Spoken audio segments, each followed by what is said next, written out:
Universitas Balikpapan kembali meluluskan sarjana dan diploma. Wisuda kali ini diikuti oleh sebanyak 173 mahasiswa. Prosesi wisuda berlangsung di Ballroom Aji Putri Karang Meleno Gedung G lantai 8 dengan penerapan protokol kesehatan yang ketat. Wisuda yang dilakukan secara bertahap, jumlah mahasiswa dan dosen pun dibatasi sesuai dengan protokol kesehatan. Wisuda yang dilakukan kali ini merupakan wisuda tahap kedua, setelah sebelumnya juga dilakukan prosesi wisuda yang dilaksanakan pada bulan Februari 2021 yang lalu. Rapat Senat terbuka berlangsung dengan lancar, yang dihadiri oleh Wali Kota Balikpapan, Haji Rahmat Masud, dan Direktur Jenderal Pendidikan Tinggi, Profesor Nizam, dan Kepala Lembaga Layanan Pendidikan Tinggi Wilayah Kalimantan, Profesor Udiansyah. Hadir pula Ketua Pembina Yayasan Pendidikan Dharma Wirawan Kalimantan Timur, Dr. Randy Susiswo Ismail, Ketua Pengurus Yayasan Perguruan Tinggi Dharma Wirawan Kaltimbili Uwei, dan Rektor Universitas Balikpapan Dr. Izradi Zainal. Prosesi wisuda yang dilaksanakan ini juga terasa spesial, karena Dirjen Dikti secara langsung menyerahkan SK Menteri terkait pendirian teknik lingkungan di Universitas Balikpapan. Rektor Universitas Balikpapan Dr. Izradi Zainal mengatakan, pelaksanaan wisuda ini dilaksanakan dengan protokol kesehatan yang ketat, dan wisuda yang dilakukan merupakan momen yang terbaik bagi para mahasiswa.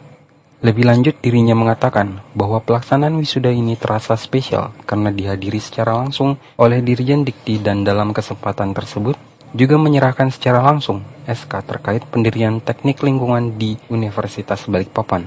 Izradi Zainal juga menegaskan bahwa sesuai dengan slogan Universitas Balikpapan, terus berupaya memberikan kontribusi dan pemikiran yang besar, khususnya dalam persiapan pembangunan IKN. 1, 2, 3. Wisuda kita hari ini adalah wisuda kedua di tahun 2021 ya. Siap. Dan kita rencanakan lagi akan wisuda di bulan Oktober. Nah, itu ada dua manfaatnya. Pertama, memang sebagai rektor, kalau dulunya memang sekali wisuda, saya menjadi 2 kali. Untuk tahun ini 3 kali karena kita sesuaikan dengan suasana Covid. Betul. Jadi biasanya 800 kita bagi-bagi untuk kita mentaati protokol kesehatan dan memastikan bahwa kita laksanakan prokes secara sebaik-baiknya. Karena kan ada kepentingan wisuda harus kita laksanakan untuk memenuhi kepentingan para alumni yang mau selesai, karena dia kan harus cari kerja. Betul sekali.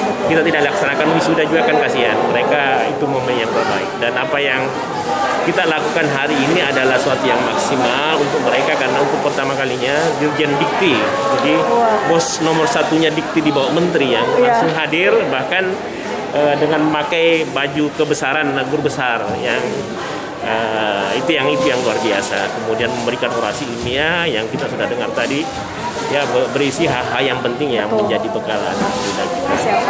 Dan yang spesial hari ini adalah bahwa Dirjen Dikti ya secara langsung membawakan SK Menteri terkait pendirian teknik lingkungan. Jadi memang karena mereka sadar bahwa lingkungan di Kaltim ini memang butuh kajian mendalam dan butuh alumni putra-putri dari sini. Ini kita memang lingkungannya spesifik dan unik yang memang disesuaikan dengan kondisi Kaltim. Juga kita dalam proses arsitektur, insya Allah akan berdiri semua. Jadi semua itu terkait pengantisipasi IKN. Kalau yang wisuda hampir semua fakultas kecuali 2 yang tidak, fakultas pasca sarjana dan satunya lagi fakultas teknik sipil dan pendidikan. Tapi secara keseluruhan jumlahnya 193 orang dan diikuti sekitar 138 orang. Ya sebenarnya kalau sekarang kan kita harus sadari zaman digital. Betul. Jadi apa yang kita lakukan sebenarnya ini sudah tuntutan digital.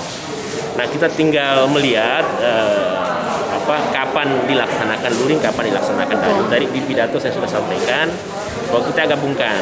Ya, kalau misalnya membutuhkan luring, kita harus luring kalau misalnya praktek. Tapi kalau misalnya daring dimungkinkan, kita lakukan. Tapi kalaupun misalnya luring itu sesuai dengan protokol kesehatan. Tapi sejauh ini aman saja ya Pak ya untuk proses belajar? Aman, malah sekalipun nanti COVID sudah tidak ada, kami tetap akan memakai skema seperti itu. Jadi setidaknya sekarang sebenarnya kami merencanakan 70-30. Jadi 70 online, 30 offline. Nah, kita lihat jumlahnya, tapi kita prioritaskan pada maba, kemudian pada yang mau selesai, kemudian pada yang mau praktek. Tadi di akhir pidato saya kan saya sampaikan era sekarang memungkinkan kita, misalnya hari ini kita selesai, memungkinkan kita untuk menjadi terbaik secara nasional kalau dengan belajar dan bekerja keras. Terus yang kedua kan era digital yang mengantar. Terus yang kedua, yang paling utama yang selalu kami tekankan kepada alumni ini kejujuran, integritas, ya, kedisiplinan, karena dengan 3 itu saya insya Allah masa depan akan baik dan akan menjadi alumni yang bisa dipakai di mana dan kapan saja.